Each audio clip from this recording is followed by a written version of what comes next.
I'm here with Skelly the Skeleton to show you what I think is the perfect system to repair Pectus Excavatum. Skelly just had his Pectus repaired. You can see the Pure Pectus system by KLS Martin is right there. 2 titanium bars connected with brackets. That's the magic, connected bars. Today, I'm going to show you why this is the only system I think we should be using to repair Pectus Excavatum. I'm going to show you why I think it is completely going to revolutionize the practice of Pectus surgery. And at the end of the video, I'm going to give you 3 questions. If you're somebody out there that's going to have Pectus surgery or your child is going to have Pectus surgery, I'm going to give you 3 questions you need to be asking your surgeon before Pectus surgery to make it the safest surgery possible with the best outcome. All right, let's go. Welcome back to Citizen Surgeon. My name's Dr. Eric Pearson. I'm a pediatric surgeon, and today we're talking about one of the most satisfying operations in pediatric surgery for me, and that is repairing Pectus Excavatum. Now, this is something that I've been doing with increasing frequency over the last several years, and my practice and how I fix this has evolved considerably since I was a resident. So first you might be asking, well, what's Pectus Excavatum? So when I talk to patients and their families, I talk about chest wall shapes. I don't say deformities. I don't really say disease. I just say shapes. And there are many different types of shapes we can have at the chest wall. Now, we can have a chest wall that's relatively flat and symmetrical, okay? We can have a chest wall that is bowing out, and we call that Pectus carinatum. And we can have a chest wall that is caving in or bowing in, and we call that Pectus excavatum. We can also have symmetrical and asymmetrical shapes. So some people with Pectus carinatum may have it coming out more slightly on the right side or the left side. People with Pectus excavatum, where it's caved in, may have it going towards the right side or the left side. We can also have kind of S-shaped chests where the left side of the chest is going out and the right side is coming in. So there are a lot of different chest shapes. Now we have different chest shapes because of the cartilage. Now when we look at our chest, we have ribs, and those are bones, and those are coming from the spine all the way around. They're then going to be connected to cartilage, and then cartilage is going to connect to the sternum or our breastbone in the center. Now, the reason we have different chest shapes, whether that is an S-shaped chest or Pectus carinatum or Pectus excavatum, is to do with that cartilage. Now, if the cartilage has abnormal growth in, we have Pectus excavatum. If that cartilage has abnormal growth out, we have Pectus carinatum.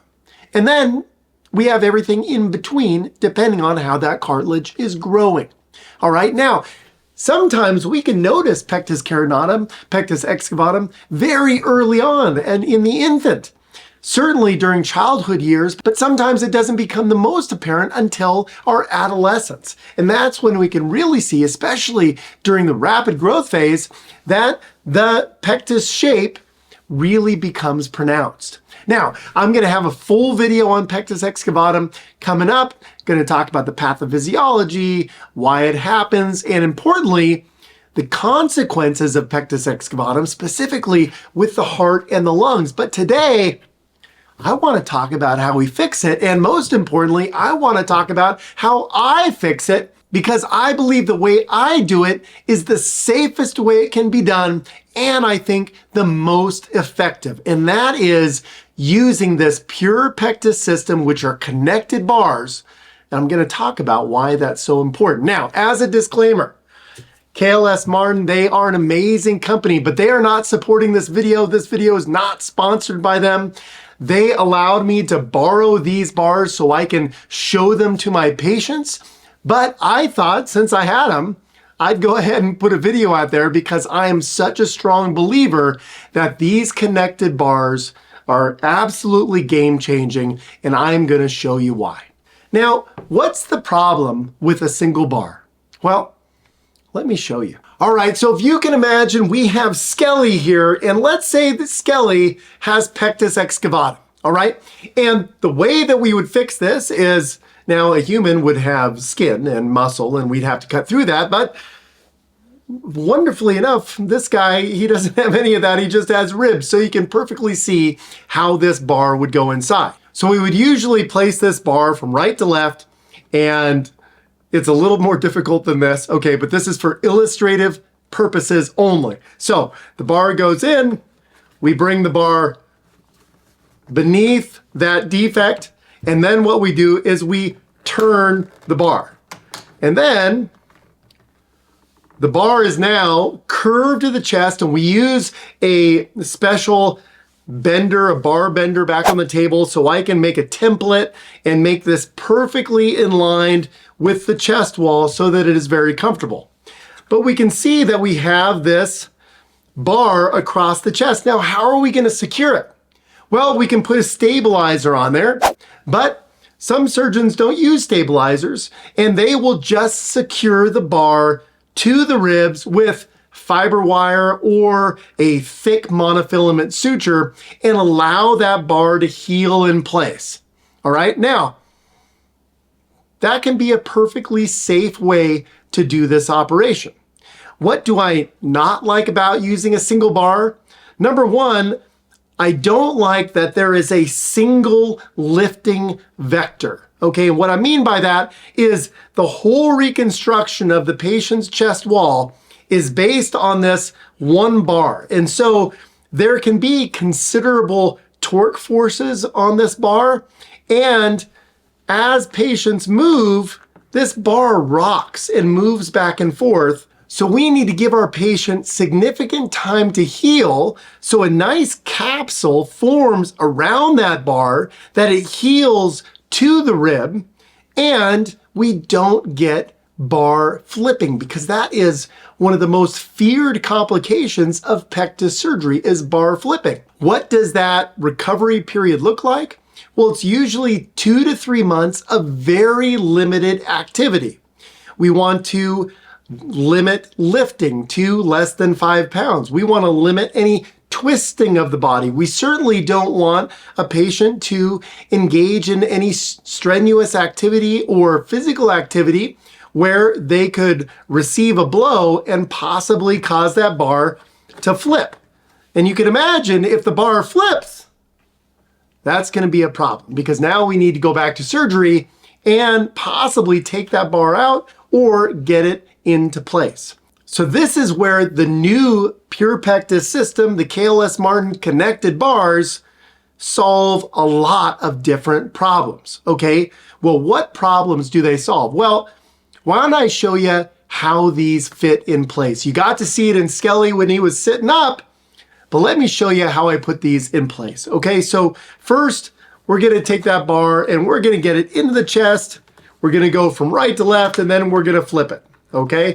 Then that bar is gonna sit in kind of nicely for us, okay? Then we have the second bar, and we're gonna measure these bars so they have the perfect length to the chest width, okay? We're gonna bend these bars so they are perfectly contoured to the patient's chest wall, and then we're gonna get these bars in place. Now, this one also, let's say, goes from right to left, and I flip it, and here I have 2 bars in place. Well, this is where the magic comes in. Now, we have 2 bars. I like that because now we have 2 lifting vectors on the chest wall. That force is distributed the chest wall, but we still need those bars to heal in place. Well, that's where the magic of the connection comes in. And this is why I've shifted not only to using 2 bars for all of my Pectus Excavatum repairs, but using this system because these bars are connected, which, as I'm going to show you, eliminates the risk of bar flipping and leads to dramatically improved recovery, because now we don't need to have our patients resting and waiting for that bar to heal. they can go back to activity, back to physical therapy. I've had softball players that are back on the mound within 6 weeks. I mean, it's really remarkable how connecting the bars has totally changed recovery and helped kids get back to normal life, which could just be carrying your backpack. That can be normal life, right? Well, you can carry your backpack virtually immediately after this surgery if your pain is well controlled. But let me show you, I'm just so excited about it that I keep on going with all these benefits, but let me show you how these bars connect. And the way they connect are through these brackets. Now, these brackets may look fairly simple, but they come in different sizes, so you can have small, medium, large. As a surgeon, I choose the right size bracket based on the distance that these bars are apart, okay? So let's say that this is the right bracket for Skelly, okay? Now, the cool thing is we have these screws, and these screws are gonna go into these holes. Now, we can put them vertically or we can put them diagonally, whatever we need to do to get these bars connected, okay? The other thing I really like about it is the screws move kind of right to left, so you do have some room for adjustment when we secure these. And then the other thing I like is the screws are actually part of the bracket, so you can't drop a screw or lose a screw. Can you imagine losing a screw into the chest cavity? Well, that would be a bad problem, all right? So we aren't gonna do that because they are part of the bracket. So let me show you how easily these come together.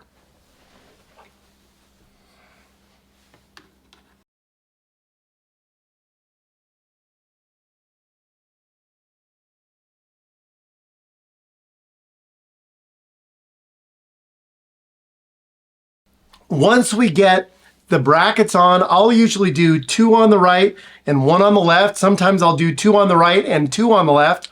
Then using this T9 torque wrench, we can screw these in and we will hear it pop. And then we know that these are nice and tight, but we're not going to break the screws. So we would do that to all of these. I should say we're not going to strip the screws.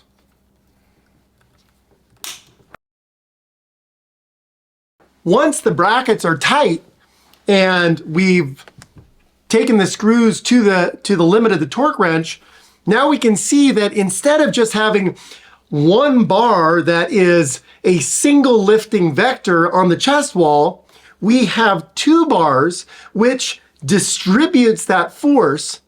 But the coolest thing, the thing that makes this so safe and so satisfying when I put these in as a surgeon is there is virtually no way that the bar can flip.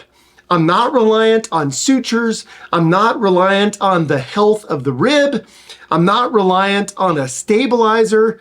The 2 bars act as a frame that supports the entire chest wall. And if I want to add in a 3rd bar for really long, deep defects, I can do that no problem. And KLS Martin also has these angled bars that allow you to fix even a greater range or a greater length of a Pectus Excavatum through those same incisions. So we see that this is not going to go anywhere. Connected bars for this system, right now, it's the only connected bar system that we have access to, but it's absolutely brilliant. And even since this came out, they keep evolving. You know, so for example, they evolved towards adding in the torque wrench. They've evolved towards adding in the numbers on each side. They have a variety of different lengths of these bars. And now they are coming out with a stabilizer system for people that do want to use 1 bar. And you would say, well, why would somebody only want to use 1 bar? So what might be some disadvantages of multiple bars? Well, it is a larger area of dissection.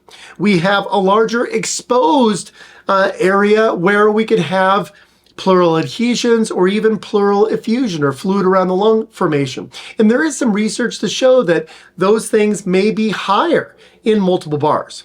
But that being said, in my opinion, as a pediatric surgeon who does this operation quite frequently, the stability we get from connecting these bars and have this single frame with two lifting vectors that's distributing the force on the chest wall reconstruction not only provides me a great amount of comfort as the surgeon knowing that that thing is not going to flip, but also because this isn't going to flip even from postoperative day 0, I can get my patients into physical therapy faster, back to normal activity faster, back to carrying their backpack faster, back to going up and down stairs in the hallway and being bumped by their fellow students faster. And for those people that are involved in sports, they can be back to activity much faster. So in a different video, I'm going to show you what Pectus Excavatum is. I'm also going to talk about the entire process I go through when I'm evaluating and then treating a patient with Pectus Excavatum. But I did say that I would tell you 3 things that you need to ask a surgeon if you are indeed going to have Pectus Excavatum repaired. Now, one is, are you using connected bars? Now, again, this video is not being supported by KLS Martin. I just really believe in this system, and as a pediatric surgeon, I wanted to share that with you. It's totally changed the game in how I approach this problem. So one is, are you using connected bars? And my own opinion is that if my kids were getting Pectus Excavatum surgery, I would want them to have connected bars. Period, end of story. Number 2 is, are you using sternal elevation?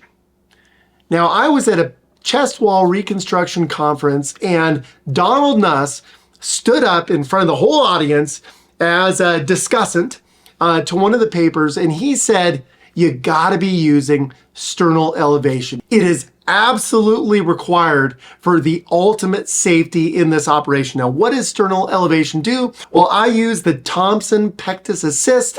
There are different retractors out there. I think that the Thompson Pectus Assist is the best retractor for the way that I do this surgery, and I'll show you some video of this, maybe some pictures of this in the future, but basically I'm able to engage the sternum and then pull that up so that I can dissect the heart and great vessels off the back of the sternum. So when I place these bars in from right to left, I have virtually no risk of cardiac injury. I could do it, what I feel I could do it 10,000 times and I would not have cardiac injury. So I think sternal elevation is the second question, probably the most important question you need to be asking your surgeon, but I think it's absolutely critical. And then number 3 is cryoablation.